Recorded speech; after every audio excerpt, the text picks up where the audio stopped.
Imagine sitting next to someone at a coffee shop, sharing an elevator, or even clapping for them on a TV game show. They seem ordinary, charming even, but behind that smile lies a dark secret, a predator hiding in plain sight.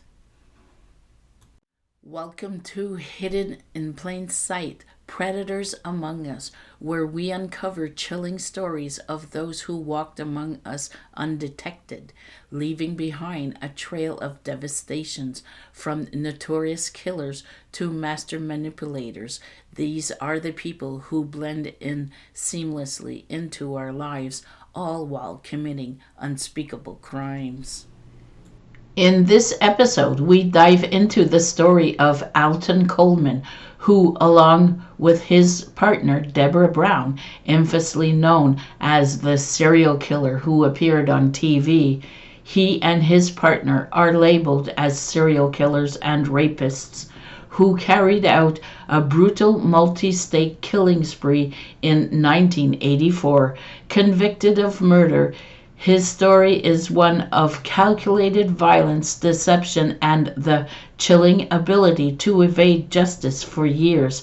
How did he get away with it for so long? And who else walks unnoticed among us today? Stay with me if you dare as we pull back the curtains on these hidden predators. Let's begin. Alton Coleman, the serial killer who appeared on TV. Alton Coleman was a notorious serial killer and rapist who, along with his accomplice Deborah Brown, carried out a brutal multi-state killing spree in 1984. What makes his story even more disturbing is that before his crimes escalated to serial murder, he appeared on local Chicago TV shows in the 1980s, presenting himself as a charismatic, well-spoken man, a chilling contrast to the violent predator he would become. His rise, Alton Coleman's life and public image. His background: born November 6, 1955 in Illinois. His childhood: raised in a troubled home, exposed to violence and crime from a young age. His criminal history: even before his 1984 murder spree, Coleman was known as a predator with a history of rape allegations. His TV appearance and public persona. Despite his criminal record, Coleman charmed his way onto local Chicago TV shows in the early 1980s, participating in interviews and public discussions. He presented himself as a community member trying to turn his life around, often wearing stylish suits and speaking eloquently. These appearances painted a false picture of Coleman as a respectable man, masking the darkness within him.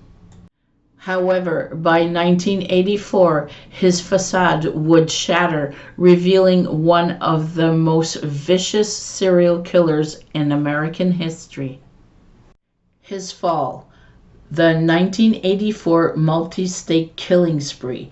Between May and July 1984, Alton Coleman and his girlfriend accomplice Deborah Brown embarked on a 2-month killing spree across 6 states: Illinois, Indiana, Ohio, Michigan, Kentucky, and Wisconsin, leaving behind 6 confirmed dead and numerous victims of rape, torture, and attempted murder. The murders and victims: Tamika Tux, 9, and Annie Hillard, 7, Indiana, May 1984. Coleman lured 2 young girls into the woods where he raped and beat them. Both survived, but Tamika was left in a coma for 4 months. Donna Williams, 25, Ohio, June 1984, kidnapped and strangled to death. Tony Story, 15, Ohio, June 1984, a teenage girl strangled with a phone cord. Marlon Walters, 44, Ohio, July 1984, murdered during a home invasion. Her husband Harry Walters was attacked but survived. Mary Billups, 9, Indiana, July 1984, raped, strangled, but survived. Eugene Scott, 77, Kentucky, July 1984, robbed and beaten. Virginia Temple, 30, and Rachel Temple, 10, Wisconsin, July 1984, a mother and daughter strangled to death. His method of operation, MO. Coleman and Brown targeted both adults and children. They often gain the trust of victims before attacking.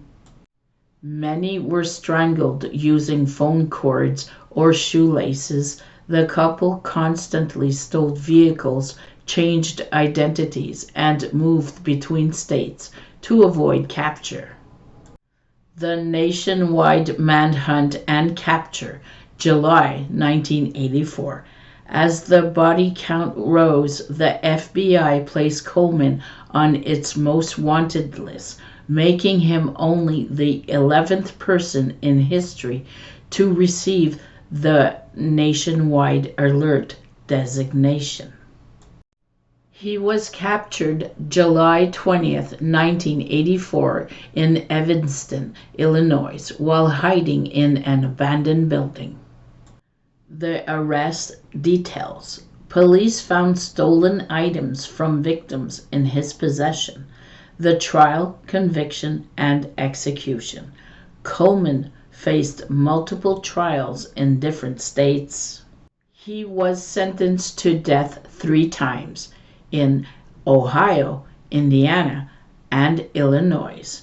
The final verdict, executed by lethal injection in 2002 at age 46. Deborah Brown received a life sentence without parole, escaping the death penalty due to claims of mental illness and coercion. His legacy of evil. Coleman's TV appearance before his crimes stand as a disturbing example of a killer who hid in plain sight. His case is one of the most brutal and shocking in U.S. history due to his willingness to kill indiscriminately and his use of charisma to lure victims. Rare among serial killers, Coleman targeted both adults and children, making him particularly sadistic and unpredictable. Despite his public charm, his true legacy is one of violence, terror, and manipulation, a chilling reminder that the most dangerous individuals often wear the most deceptive mask.